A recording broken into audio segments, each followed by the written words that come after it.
పాలమూరు జిల్లావాసిగా, పాలమూరు నాయకుడిగా, పాలమూరు జిల్లా ఒక మాజీ ఎమ్మెల్యేగా చెప్పండి, అంటే పాలమూరు దిండి ఎత్తిపోతల దానివల్ల మహబూబ్ నగర్ జిల్లాకు పూర్తి స్థాయిలో నష్టం జరిగి తీరుతుంది. ఎందుకంటే ఇంటర్స్టేట్ ప్రాబ్లమ్స్ వస్తాయి. ఇవాళ కృష్ణానది మీద పైన కట్టలు కట్టుకుంటూ పోతుంటే జూరాలకే వాటర్ లేదు. జూరాలకు అలొకేటెడ్ వాటర్ దాదాపు 76-77 టీఎంసీలు ఉంది. అలొకేటెడ్ వాటర్ 47 టీఎంసీలు. వరద నీరు వాడుకునేటువంటి అవకాశం దానికి ఉంది. అది కరెక్ట్గా వాడుకోవాలంటే జూరాలను స్థాయిని పెంచమని నేను మొదటి నుంచి అడుగుతున్నా. తెలంగాణ రాకముందు మనకు వాయిస్ లేదనుకున్నాం కదా, ఆ రోజు ఉన్నటువంటి మంత్రులు ఆ ప్రపోజల్ చేయలేదు. బట్ ఇవాళ తెలంగాణ వచ్చినాక చాలా చోట్ల రీడిజైన్ ఉత్తర తెలంగాణ చేస్తున్నాం కదా, అదే జూరాలను రీడిజైన్ చేయమంటున్నా. దానివల్ల కర్ణాటక ఒప్పుకోకపోతే ఈ పక్క ఆ పక్క రిజర్వాయర్లు కట్టేసి ఎత్తిపోతల ద్వారా రిజర్వ్ చేసి ఇంకా టీఎంసీలు ఏమైనా ఉంటే కింద నిలబెట్టండి అంటున్నా. పాలమూరు రంగారెడ్డికి నిర్దేశించినటువంటి రిజర్వాయర్లు 4 ఏళ్ల కంటే ఎక్కువ ఉండవని ఆ ఇంజనీర్లే అంతర్గతంగా మాతో చెప్తా ఉన్నారు. గత అనుభవాల దృష్ట్యా ఓపెన్ మైదానంలో కట్టినారు మట్టి పోసి, ఇవి 4 ఏళ్ల కంటే ఎక్కువ ఉండవు, నిలబడేదే కష్టం, నిలబడితే కూడా 4 ఏళ్ల కంటే ఎక్కువ ఉండవు అనే మాట చెప్తా ఉన్నారు.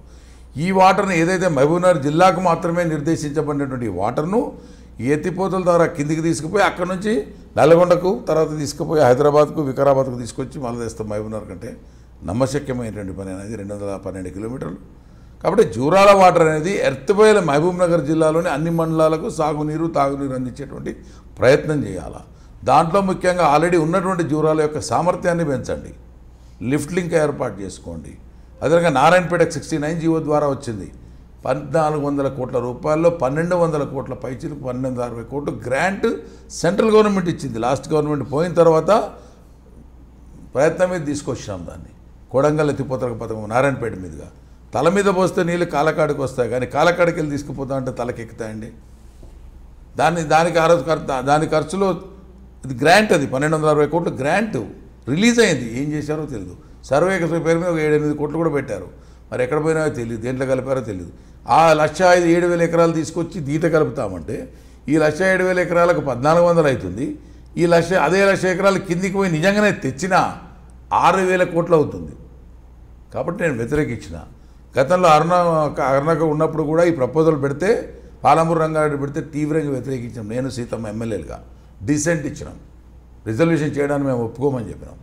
మొదలు డిపిఆర్ అక్కడ పెట్టండి, మహబూబ్నగర్ జిల్లా ప్రయోజనాలు ఎంతవరకు కాపాడబడతాయో సాగునీలో చూపించిన తర్వాత దీనికి పెడదామంటే లేదన్న కిరణ్ ఇస్తానంటున్నాడు. ఈ తెలంగాణ ఎజిటేషన్ మూవ్మెంట్లో అది మంచి అవకాశం అవుతుంది మాకు. అవకాశాలు కాంట్రాక్టర్ల కోసం కాదు, ప్రజల కోసం అనేది మాకు ఒప్పియండి, డెఫినెట్గా మేము ఒప్పుకుంటామని చెప్పాము. అప్పుడు కిరణ్ కుమార్ రెడ్డి గారి దగ్గర మీటింగ్ పెడితే ఆయన ఎక్స్ప్లెయిన్ చేసి మహబూబ్నగర్ జిల్లాకే ప్రయోజనాలు అని ఎంత చూపించిన తర్వాత వీ యాక్సెప్టెడ్ ఫర్ దట్. అది జూరాల్లోనే కట్టడం, అది జూరాలను ఇడిచిపెట్టేసి ఇప్పుడు కిందికి తీసిపోవడం వల్ల నల్గొండకు ఇలా చూడండి మీరు, నేను ఆ రోజు నుంచి ఆ వాయిస్ చెప్తున్నా, పారిశ్రామికవేత్తలకు నీరు ఇవ్వడానికని ఒక 5 రోజుల కింద స్టేట్మెంట్ వచ్చింది సీఎం గారిది. 10% వాటర్ను పారిశ్రామికీకరణ వాడుకోవటం దీంట్లో అనేసాడు. అంటే తన అనుయాలైనటువంటి రామేశ్వరరావు గారు ఇంకో అక్కడ కడుతున్న ఫ్యాక్టరీలు ఉన్నాయి దేవరకొండ ఆ ప్రాంతంలో, దానికోసం డిండి ద్వారా తరలించే ప్రయత్నం చేస్తూ ఉన్నారు. మాట్లాడితే ఏమంటారు, నల్గొండ జిల్లా ఫ్లోరైడ్ సాటి తెలంగాణ వాళ్ళు బాధపడుతుంటే అది ఇతర ప్రభుత్వాలు లేదు. ఎవరు ఇతర ప్రభుత్వాలు? ఆ ఇతర ప్రభుత్వాలు ఉన్న వాళ్ళు 70 మంది ఇప్పుడు అక్కడ ఉన్నారు. అంటే ఈ తెలంగాణకు నష్టం చేసేటి ఆ 70 మంది చేశారు కదా, ఇంక్లూడింగ్ చంద్రశేఖరరావు గారు కూడా మంత్రివర్గంలో ఉండే చేసినవచ్చు కదా. ఏనాడు ఫైట్ చేయలేదే, సిద్ధాంతకర్తగా ఉన్నాడు చంద్రబాబు నాయుడు గారికి. ఆయన గీసిందే గీటు, ఆ రోజు ఎందుకు చేయించలేకపోయినాడు? కాబట్టి అది అబద్ధం అని నేను చెప్పేది. అదే నల్గొండకు నీళ్ళు ఇవ్వాలంటే కృష్ణ అక్కడి నుంచే పోతుంది, ఆ జిల్లాకు నీళ్ళు ఇవ్వాలంటే చాలా స్కీములు అక్కడ పెట్టచ్చు. కానీ ఇక్కడ నుంచి ఆ పేరు మీద తీసుకెళ్లడం అనేది అన్యాయం ఇతర జిల్లాలకు. మొదలు మహబూబ్నగర్ జిల్లాకు కేటాయించబడింది. ఏదైతే మహబూబ్నగర్ జిల్లాకు నష్టం జరిగిందో, నిజాం స్టేట్ రాయచూరులో కలిసినప్పుడు, రాయచూరు ఇదంతా నిజాం స్టేట్లో ఉండేది, అప్పుడు స్టేట్ విడిపోయినప్పుడు అక్కడికి ఆగిపోయినాయి కాలువలు. ఆ నష్టాన్ని భర్తీ చేయడానికి మాత్రమే జూరాల ప్రాజెక్ట్ అప్పుడు ఇవ్వడం జరిగింది. ఇది స్వర్గీయ పాగాపులారెడ్డి గారి దగ్గర నేను చదువుకునేటప్పుడు ఇదంతా కూడా జలగం వెంకటరావుతో ఇదంతా డిస్కషన్ చేసేటప్పుడు నేనున్నా. కాబట్టి నాకు సంపూర్ణంగా తెలుసు ఆ విషయం. సో దాన్ని ఆ ప్రయోజనాలు కాపాడి ఎక్కువసేపు తీసిపోమంటున్నా.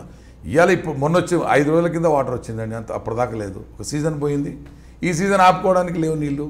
ఈ సీజన్ ఆపితే కూడా వాటర్కు దానికి మిషన్ భగీరథకు అన్నీ తీసుకెళ్ళిన తర్వాత ఎక్కడైతే ముంపు పోయి భూములు పోగొట్టుకున్నారో, ఇల్లు పోగొట్టుకున్నారో వాళ్ళకి నీళ్ళు లేవు.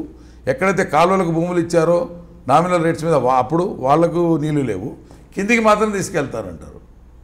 ప్రయోజనం ఎందుకంటే కొల్లాపూర్ దాకా తీసుకెళ్తే అవతలకి తీసుకుపోవడానికి అవకాశం ఉంది. సో ఇది కుట్ర అనేది నేను చాలా స్పష్టంగా చెప్తున్నా. పాలమూరు రంగారెడ్డి అనేది మొదట ఏదైతే డిజైన్ చేశారో దాంట్లో లోపాలు ఉంటే అక్కడి నుంచి సరి చేయాలి. ఇంకా నీళ్ళు ఎక్కువ వస్తే కిందికి ఇంకా కింద కట్టండి, అంతేగాని మొత్తం కింద కడతామనేది ఒక కుట్ర. కోయిల్కొండ దగ్గర రిజర్వాయర్ 70 TMCది కట్టామని ఫౌండేషన్ కూడా అంతా తయారు చేసిన తర్వాత మార్చారు దాన్ని. అది తప్పు జరిగిందని. Please subscribe I dream.